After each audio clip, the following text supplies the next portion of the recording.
12 years ago, the video game Journey decided to ask the question, what if we could surf on sand? And now, 12 years later, 3 consoles pass, and Sword of the Sea is asking an even crazier question. What if we could surf on sand? Huh. Yes, ladies and gentlemen, gaming is truly dead. Even the woke games have run out of ideas. Shut up! Why are there women talking to me? Is this Battlefield or Bed Bath & Beyond?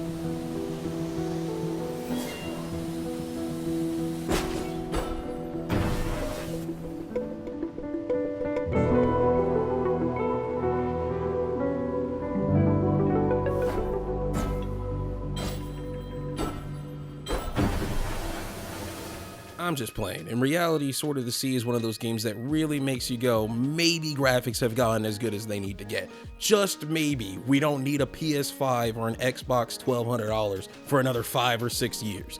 Maybe.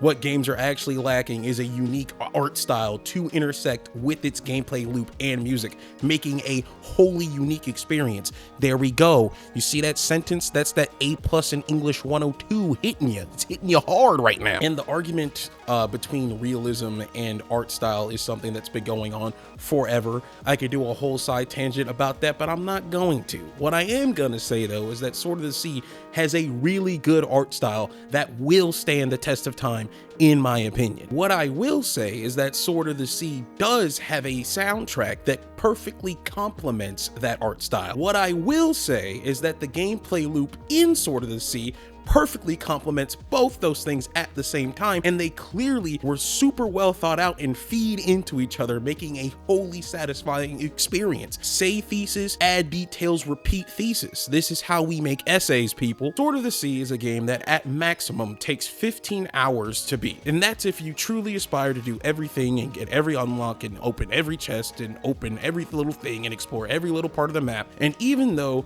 it's short, the 5 hours I spent with it were some of the most satisfying gameplay sessions I've had this year. Not only because the game expertly meshes momentum-based movement and tight platforming, making every jump feel fair and controlled, even at higher speeds, but because on top of that, it is a fairly unique story told mostly through non-verbal emotions, environmental storytelling, and tablets that you can find that provide concise exposition that gives you just enough to paint the picture of what's going on, but still leaves a lot to interpretation. And then on top of all of that, of course, we got an art style that's clearly inspired by ancient Egyptian and Babylonian iconography and architecture that later on is fused with more Turkish and Byzantine era architecture, making it one of the most beautiful and aesthetically pleasing games I've ever seen. I mean, just look at it.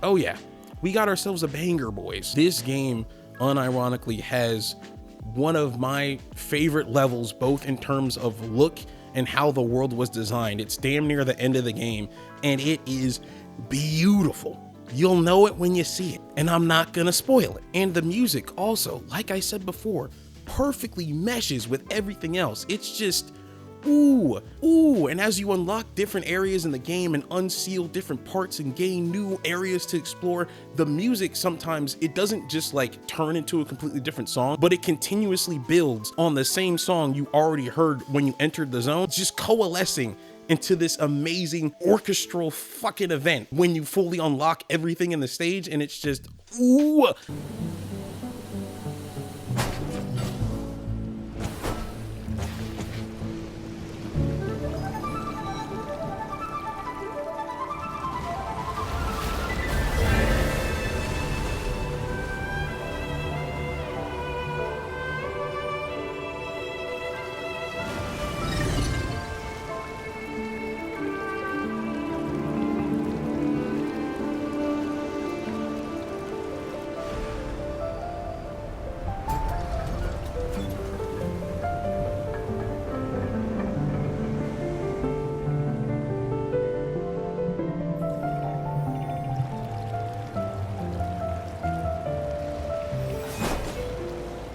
I love this game. And it's not just the art that pulls from these cultures, of course, the story does as well. If I could describe the story without spoiling it, it's almost like a neo post-apocalyptic future with a magic system because the technology is powered by magic mixed with a Mesopotamian flood myth. Especially with names like the Pharaon or the main antagonist being a giant sorceress who's a serpent named Tor Amun, who is neither born nor can die. And the main point of the game is you unsealing the sea that she sealed away for reasons I will not spoil. It's fairly clear what cultures they're pulling their ideas from. And that's really cool. It's a really cool story and a really cool world that pays homage to these cultures while still doing its own thing, of course. It's not just like, let's put a Babylonian flood myth into ChatGPT. Like, no, it's doing its own shit. And it's very interesting. I love it. I love games that do shit like this. And the reason I'm really trying to avoid spoilers is because the game isn't that long. It's only 5 hours, like I said before. And it's also free on like PS Plus, and it's pretty cheap everywhere else. I would just say just play it. And the more that I talk about the story, kind of makes it harder to enjoy because that's the majority of the game. It's doing puzzles and exploring different areas and discovering new areas because the game actually doesn't really have a map system. Like the spirits in the game can guide you to specific points, and there's flagpoles with like red banners that can show you kind of where you need to go, but most of it is discovery by the player and then piecing the story together as you find more, you know, tablets for exposition or pieces of iconography that'll get explained to you by a disembodied voice. And while the game story is pretty serious, I do love it when a game takes its world seriously and its story seriously, but it still leaves a lot of room for goofiness. Like the people who made this game are very aware that you're currently skating and or surfing on a sword like that boy Jake from Treasure Planet. So of course, a ton of the unlockable skills that you get by collecting the money and then trading it with the trader in the game is tricks that you could do on your sword, or ways to increase hang time, or quicken your drop rate in order to make it easier to bounce off certain platforms and gain more speed, or even just ways to aura farm in the game. The game even has rooms that you can discover where it basically goes, "Oh, great hero, your journey has been long and hard, far and wide.